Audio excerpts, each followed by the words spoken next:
mean, it's not rocket science. Let you square up there. And I mean, a lot of people, you can make a diagonal cut. You could go through there and cut this diagonal because it gives you a much longer weld. Makes it stronger if you got a longer weld. But guess what? We don't care. We're going to cut it there, butt it together, weld it. We're going to burn it in solid all the way through. And then we're going to put a fish plate on it. And we're going to walk away from it and forget this has ever been cut. It don't matter if you cut a zigzag in it, or if you cut it diagonal, or if you cut it straight up down. It welded back together and you put a fish plate in it, you're good to go. This truck right here is not going to be jumping off no sand dunes. It ain't going to be jumping no railroad tracks. It'll be good to go. Alright guys, we're going to be doing something a little different on the channel today. Some guys had brought this old Chevy this old GMC truck to me. It's like a 69 model maybe, I don't know. Don't really know. I don't know why I keep always doing this. Can't keep the camera where it needs to go. But anyway, I'll show you this old truck. They brought me this old truck right here, and this old truck, to me, this ain't like needs fenders. It needs doors. It needs rockers. It needs all the supports under the bottom. It needs a floor. The inside of the cab is rotted out up here. The doors will not open. I had a tractor out here with a combo long hooked to this door right here. It will not open. It did, however, come loose that much. The latch is froze up on the inside. That door over there won't close. It won't stay closed. But these guys, these are Mexican guys, really nice guys. They went ahead and put brand new tires on this thing. And they had us put in it was painted up real pretty. This has rusted. It's not been sitting out in the weather. The guy that used to help me, he sweat a lot. He was really bad about sweating. And for whatever reason, the sweat off his arm, it had left a print on the breather. And it rusted it. I take an SOS pad and clean that up. And everywhere like the socket, where the socket had touched the heads of these bolts, are rusting. And whoever built this motor, they didn't prep the block real good, and now all the paint's flaking off. So I got the hood off right now because I got to weld this back in the bottom of the hood because it broke off. But we put this motor and transmission down in here. It had a 6-cylinder in it. So we put this motor in it, and then the transmission wouldn't pull. I had to pull the pan off and clean all the crap out of the throttle or the valve body. New filter, put the pan back on, new fluid. It pulls now. We wired up electric fans. He bought this real cool radiator. We stuck it in there. Old truck's fired up. It seems to run good. It's not pulling. We hooked up electric fuel pump. It won't pull fuel from the gas tank up here to the front. It's either the pickup and the gas tank is broke off, or it's stopped up, and I can't get to the gas tank. I can't get this door open. The seat will not come forward. I cannot get to the gas tank to fix it. So he wants to put disc brakes on the front. I ordered a disc brake kit. It's laying in there. This guy's in such a daggum hurry that he said, don't worry about putting disc brakes on it right now. Just go ahead and cut my frame down and make it a short bed, and I'm going to come pick the truck up and I'm going to take it to a body shop and they're going to paint it. I cannot wait for them to see this truck, because the body shop that he's taking it to, it's a backwoods, backyard type body shop, kind of like what I got going on out here.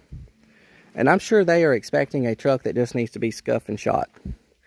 This truck needs to be run off a bluff, and another truck needs to be put in its place, because this truck is, I hate to say that about this truck.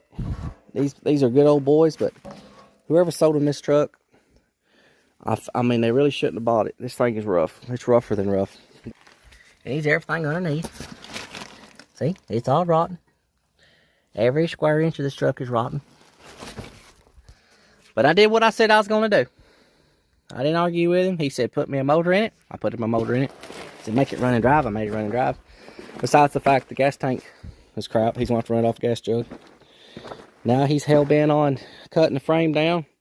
He's bought like a 80s, 70s to 80s, I'm going to say 70, I don't know, what is it, like 74, 75, something like that, bed.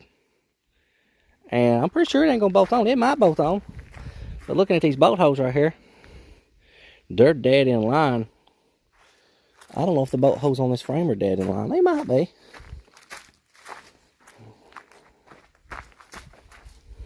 Let's see, are they? No, they're not dead in line. So, I don't know what he's going to do about that. So, this one might hit. I don't know. That one's not. Because, I mean, them's not in line. That one. Maybe they won't. We're going to have to cut the back of the frame off. So, this is my way of thinking on this thing. We're going to do this thing down and dirty. I'm not going to buy no fancy template, no boxing plates, none of that crap. We're going to do it the old-fashioned way, like our dads would have done it back in the day. I'm going to plasma cut the bolts out of this, because they won't turn. Done tried that. Can't get the bumper off. I'm plasma cut it off. I went ahead and plasma cutted this mount right here off, because it don't matter no more. And I'm not even going to take this off. I might cut me a slit in it. I'm going to do that. I'll at least do that. But I'm not even going to pull the Driveshaft out of this, guys. I'm going to, as you can see, I've went ahead and I've cut me a slit in my rivets, so I can air chisel them off. I'm not even going to take this mount right here off. You want to know why? Because I can't get it off. And when this right here rounds out inside here, it's going to be bad. I know that's rotten. That needs replaced. But I'm not messing with that. I'm not taking that loose because I can't get it loose. I've done tried. It's not going to work. So what I'm going to do is I'm going to make this right here where this just floats. Still bolted up and it's just going to float. Then when I make my cut under here, I've done got it scribed out under here. The next 12 inches I'm going to take out of it because this is what I've done. This is how I figured out what I need cut out. From the center of this right here to the center of this front one is 12 inches from here to here. Because this mount right here is now going to be this mount. So just picture taking 12 inches. This mount's going to come all the way forward and land right here. So I measured from here to here. Ended up being 12 inches. So I come under here. I'm going to locate off this mount right here. Because this is a good section of the frame that doesn't have nothing. So scribe me a line. I'm going to cut on this side of the line. I come up here and measure to 12 inches. I'm going to cut on this side of the line. I used a square to do this. I mean, it's not rocket science, but you square up there. And I mean, a lot of people, you can make a diagonal cut. You could go through there and cut this diagonal because it gives you a much longer weld. Makes it stronger if you got a longer weld. But guess what? We don't care. So here's my way of thinking on this here drive shaft. I don't want to mess with that. None of this crap right here while this is still put together. So my way of thinking is unhook the emergency brake cable. The old brake lines don't do nothing anyway, because look at the bottom of the brake plate right there. There is no brakes in there. This truck has been drug somewhere for a very, very long distance on the ground with no wheel on it, and it's drug the whole bottom off the backing plate. Either that or somebody's just broke it off. I don't know. It looks like it's been drugged.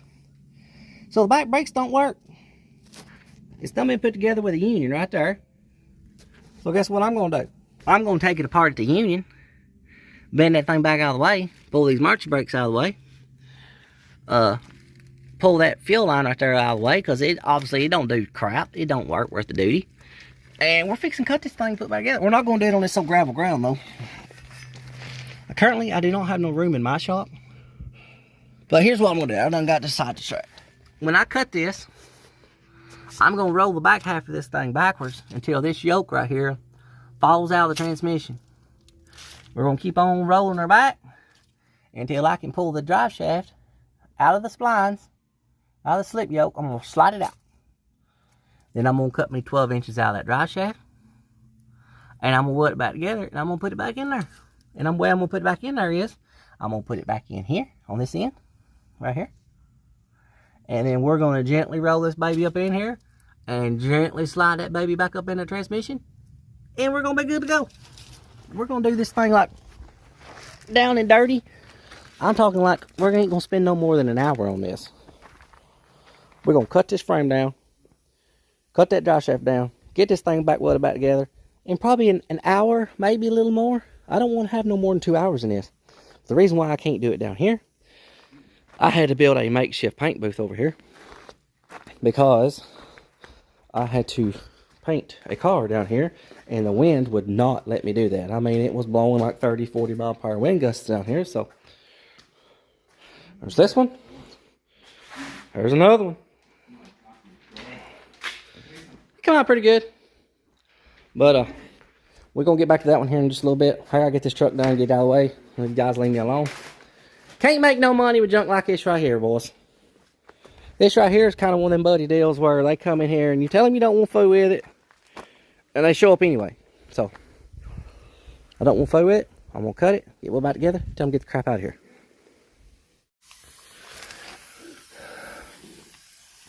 I got my slits cut in this. I've done that with a cutoff wheel. Now it's time to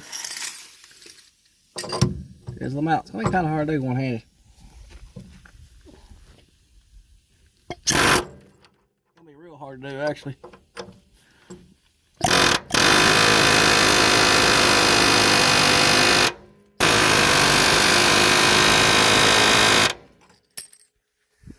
That ain't gonna work. Shaking y'all to death. Y'all just have to take my word for it. That's what I'm gonna do. That thing should start drive out like butter. Ain't nothing like a Ford. You can't hardly get them out. Oh, now that I said that, it'll come out.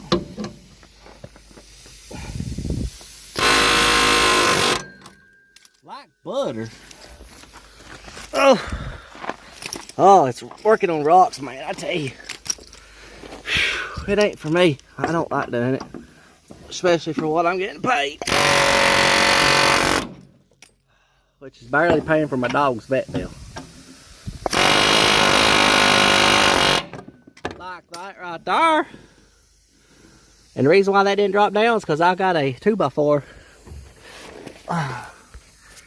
See, I took and beat a 2x4 on either side of the frame to kind of just help hold the cab from falling down in the back. Because I still have to drive this over to my mom and dad's. They live right next to me.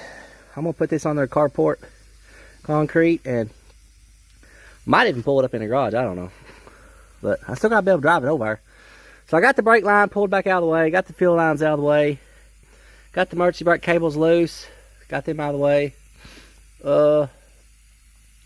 All I got to do now is go on the other side, knock those rivets loose, drive it over to Dad's, make my cuts, weld it back together, be good to go.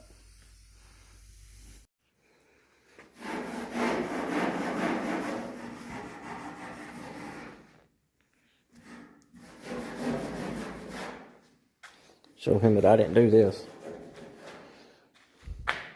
This is beat up, got a dent in it right here. So you got a dent in it right here. And the drive shaft's beat to death. It's got dents all in it. Really needs a new drive shaft.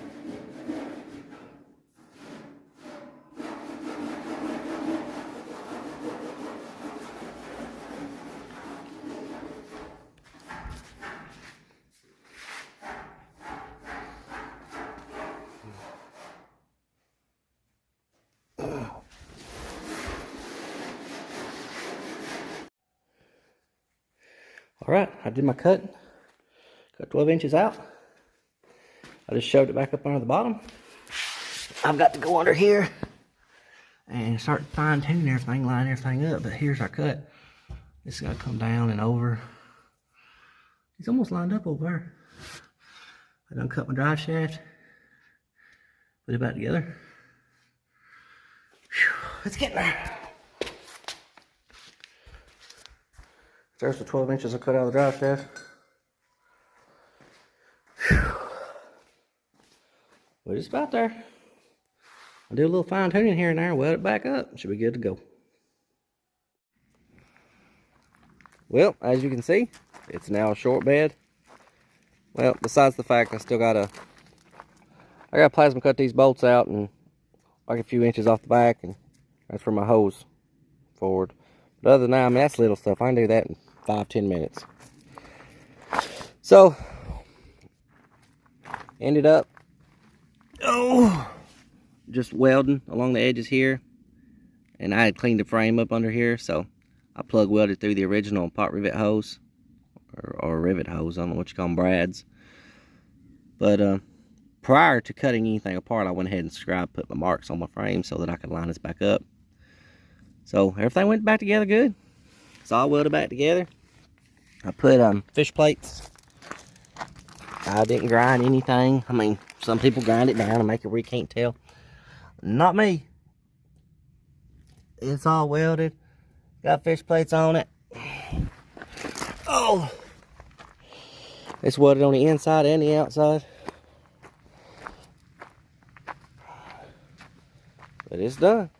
Other than, like I said, whacking the back off and putting that old junky bed right there on it.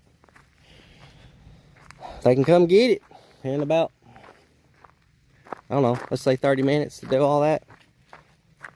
Cut that off, drill my hose. I don't think I'm going to put that bumper back on it because I don't think that bumper will work with that bed. So I'll just throw that bumper in the bed of the truck once I set the bed back on it. I'm not going to bother bolting it down. Alright guys, so I was wrong on the back. I don't know what I was thinking. I was thinking of another truck. I think the Fords are like 16 inches behind the cab and 4 inches in the back. Maybe. I don't know. I don't know where I come up with the 4 inches, really. So what I've done was, this is a leaf spring truck. The Chevy's has got coil springs, so you're actually able to move your bumper bracket forward enough to relocate your hose. Well, it's not going to be the case on this truck right here. Kind of got problems when it comes to bumper brackets, but I guess you could always cut it off short and pull it forward and either weld it or drill you some smaller hose, shorter distance apart. I don't really know how he's going to do that. Maybe there's a different bumper bracket set up for the GMC. Does the GMC even make a short bed? I don't know. This is all new territory for me on this truck because it's GMC. Bless me. But anyway, so it's 8 inches. I did a little research. Well, it's actually 7 7/8. You're supposed to cut off the back of this. So I figured that out. And then I figured out I need to I'm going to go center this hole right here. And I'm just going to go 8 inches. I mean, 7 7/8 away is like 1/8 of an inch away from 8 inches. So we're going to go center of this hole. And then we're going to come down to 8. And we're going to draw us a line here. This marker's it used to be a really sharp pointed marker, but it's not anymore. And then we're going to figure out what the center of it is here. That ends up to be, let's see. Well,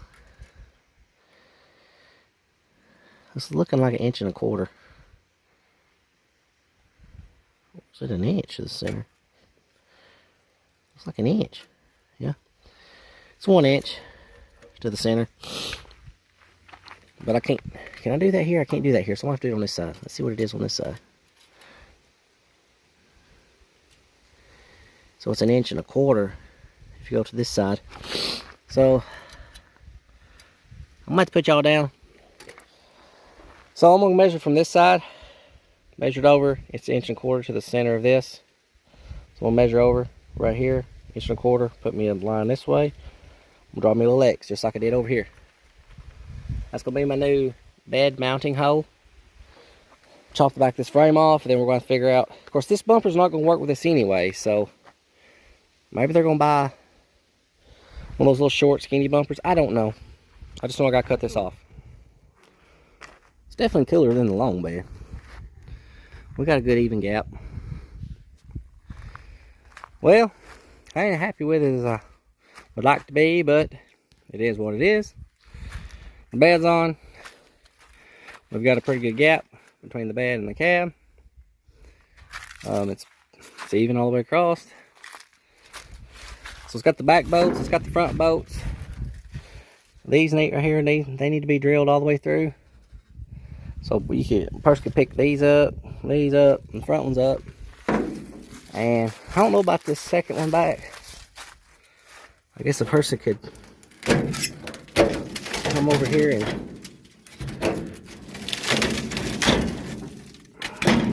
feels like, yeah, the hole is right here. First, you could probably drill through this brace, drill another hole. It looks like it would hit it right there where that right there is. And that's what it's feeling like. Knock that out and the bolt will go right straight through it. So, personally, I guess they could get all the bolts in if they really wanted to. Like I said, it's got a good gap. All the way down, nice and even. Turned out pretty good. Want to figure out his bumper brackets on the back.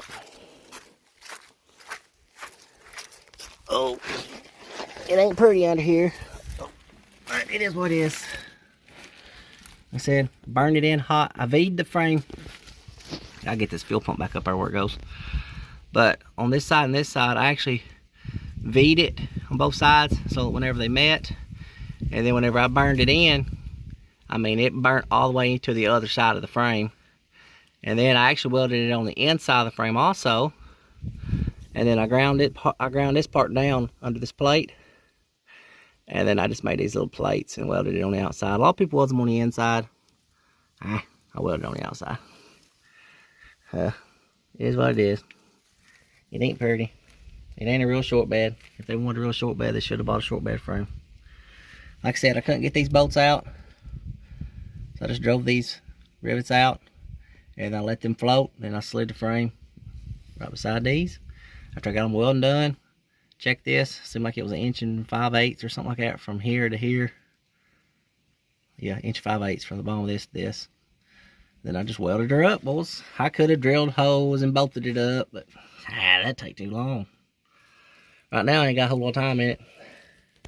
On the drive shaft, right there where the yoke is, where they welded it from the factory, it had a perfect line all the way around it. So what I done was I just real carefully around that, I just cut it all the way around it on that line. It was nice and true, and I measured back from my line with a tape measure, and I scribed it as I spun it. I just kept bending it, and I kept scribing the drive shaft. Then I took 2-inch wide tape, and I went around the drive shaft, and making sure that I hit each point where I scribed it. And then I was just real careful and cut it, and man, I just took a torch, heated up my end of my pipe. My yoke slid right in there, bottomed out on my where my line was where I cut it. Tacked in a few spots, spun it. It looked good. I welded it. Pretty good to go. In the future, I would say maybe knock this cross member right here out and put a solid straight drive shaft in it. Maybe.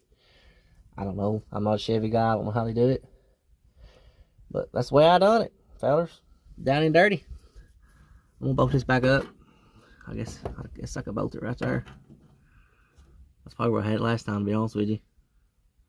But I'm gonna go get them a boat tank. That's what I'm fixing to do. I'm fixing to go to Walmart, get them a little boat tank that goes in the, you know, for marine applications. And strap it down inside the bed and hook this baby up to the boat tank and tidy up some wiring here and there and tell them to come get this bad boy. It can go to their body shop now. Thank you for watching. Appreciate that, and hope you liked the video. Please like and share, subscribe if you haven't already done so. Till next time.